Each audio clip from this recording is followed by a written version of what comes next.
It is time now to know what's on the front pages of Nigerian newspapers.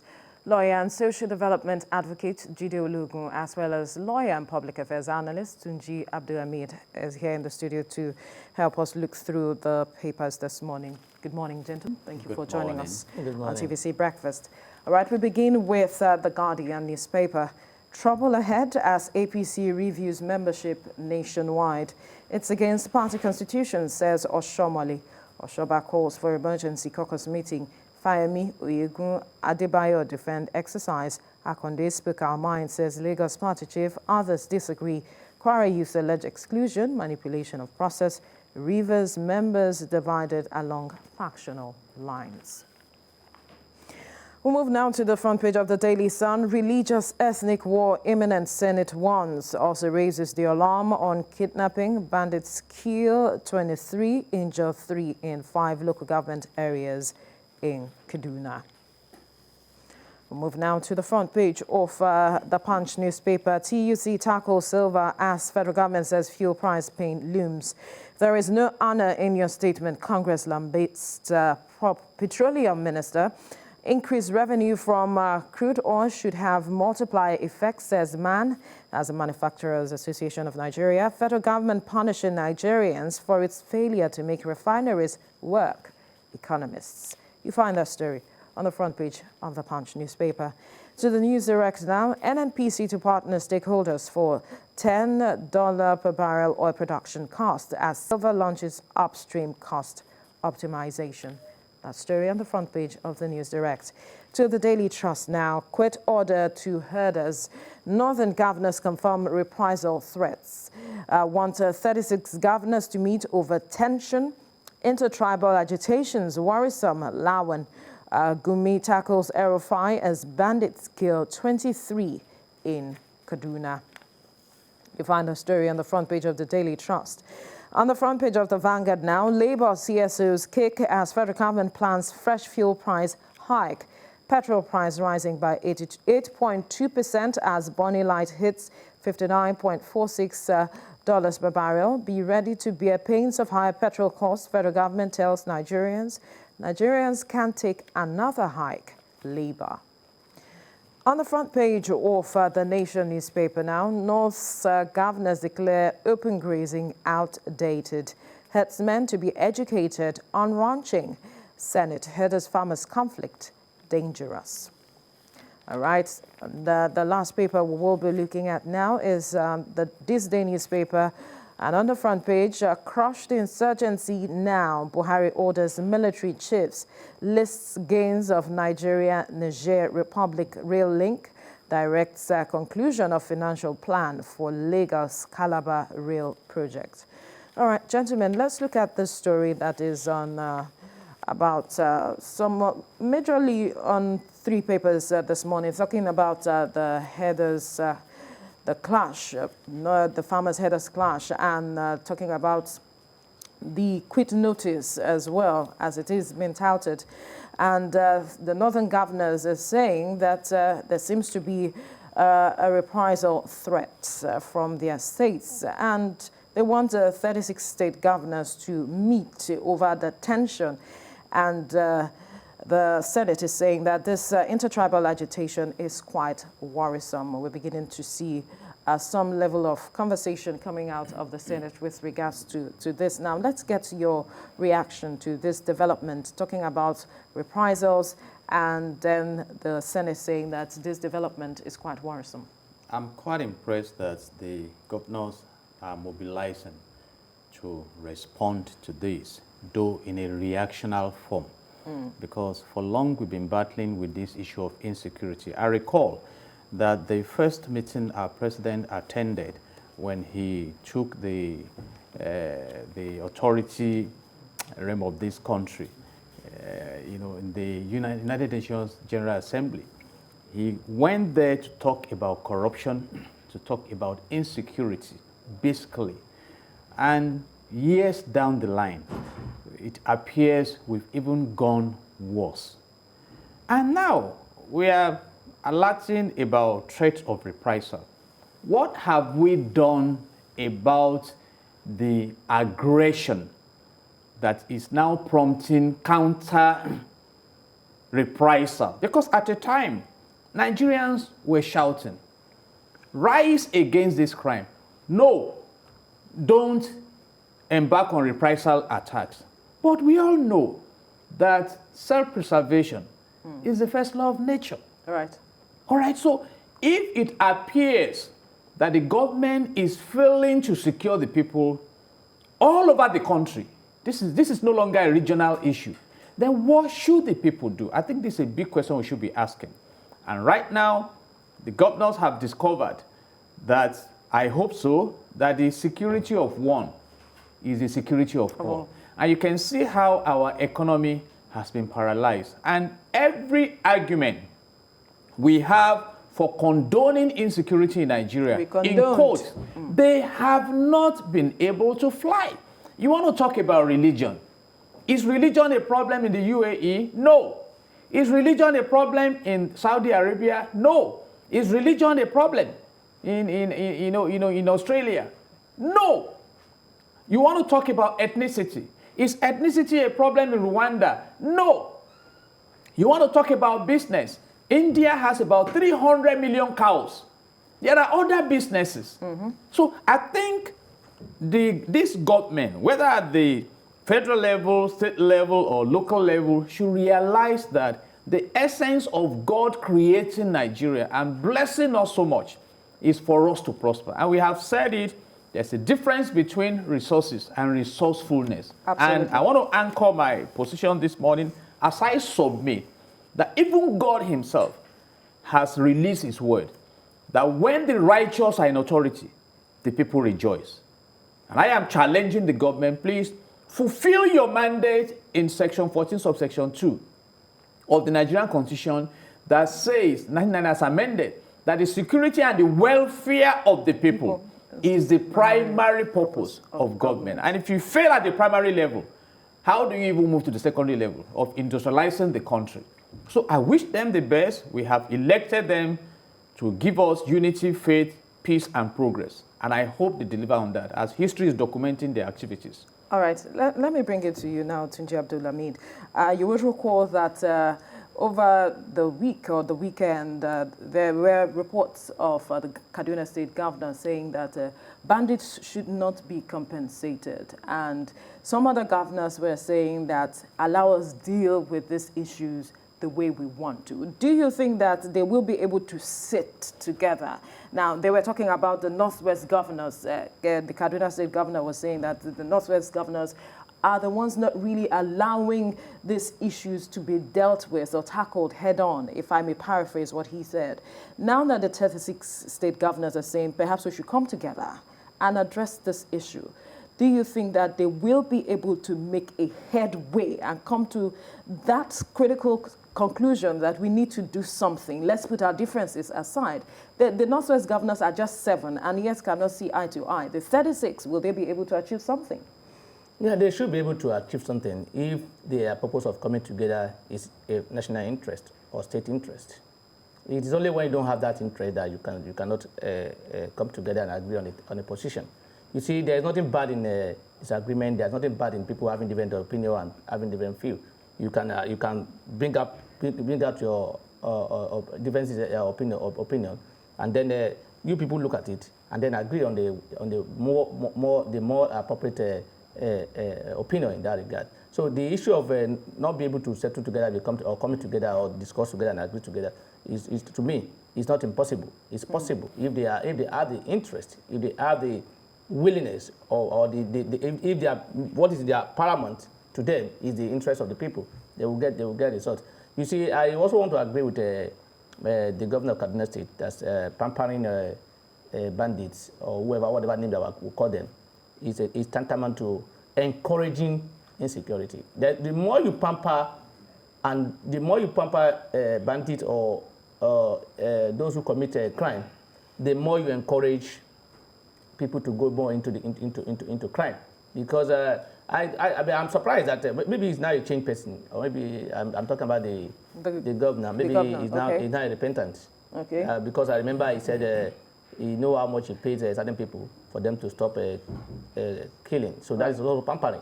I've always been saying it here, that look, a country that does not punish people for crime, a punish that gives people who commit crime amnesty, or what was that name they used that time?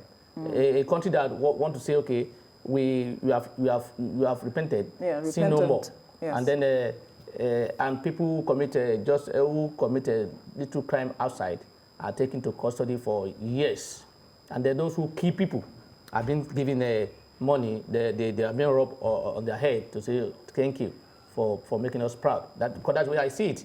If you commit crime and you are being pampered, you are being given whatever you want because you have repented.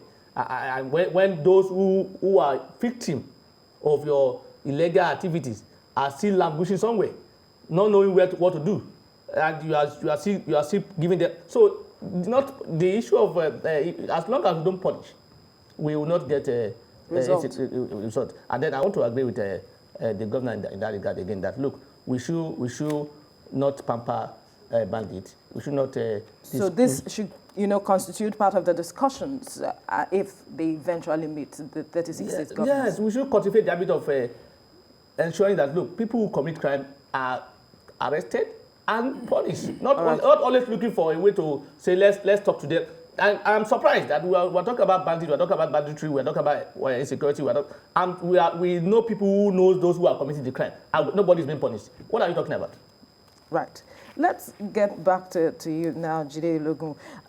Some students of history would say that what happened that led to the Civil War in 1963 is not far from what we are seeing now. Perhaps we haven't learned the lessons. And you would recall the president saying that our unity is not something to be negotiated.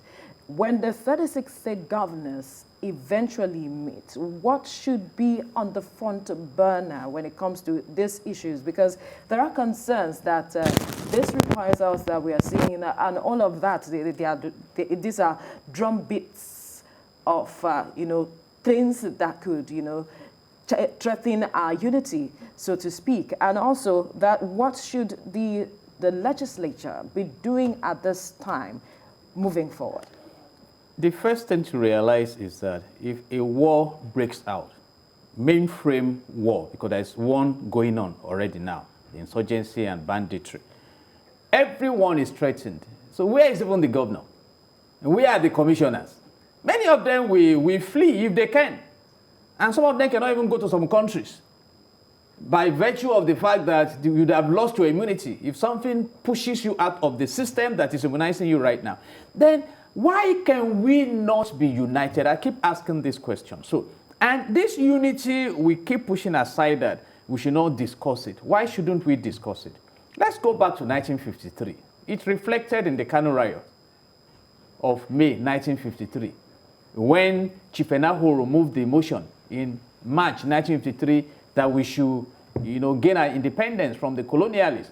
And the northern people said, no, we were not ready to go. And we started killing each other. We got the independence. And even 60 years after, we have still not recovered from what many are parading, that the foundation was laid in 1914. Is it true that we were wrongly joined together as a people? That is the big question we should be asking. And if we come to the point of realizing that we are strange bedfellows, then can we discuss how we can enjoy the good of this land? If regionalism will help us to enjoy it, why not? And under regionalism, you manage your resources. If you want to give your oil and gas to pirates, to kidnappers, give your oil and gas to the criminals. You want to give your gold to illegal miners, or you want to sponsor insurgents, sponsor and set your region on fire. We are tired of all this. How can my country, that has the largest reserve of proven gas in Africa, be using firewood to cook? How can my country, that is so blessed, be the capital of poverty? These are questions. They are poor if the nation is poor. Let's face the reality. I mean, we are being addressed now that because the crude oil is $60, so we should prepare for more pain. So it's not us. So there is no inclusion. Because you enjoy. How many of them buy fuel in their vehicles? How many of them pay the bills that Nigerians pay? It's not the plan of God. that this country should be poor. So when they come together, they need to demonstrate their relevance. This country was once prosperous. History has recorded those who were driving the process. And history, you cannot arrest history. You don't even know the whereabouts of the person documenting history. I mean, they don't come out like us to talk.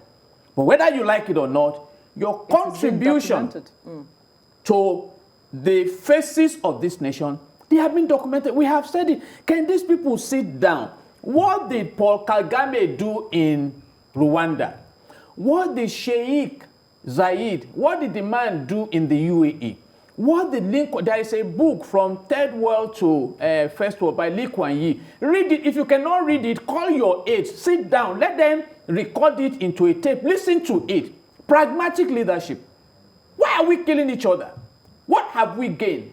You are polluting the land with blood, and you hear people coming out, and we will bring them to books. 23 killed again in Kaduna. What is wrong with Kaduna? And the governor of Kaduna himself alluded to the fact that this thing started, after the 2011 elections. Are we now saying that politics must be destructive?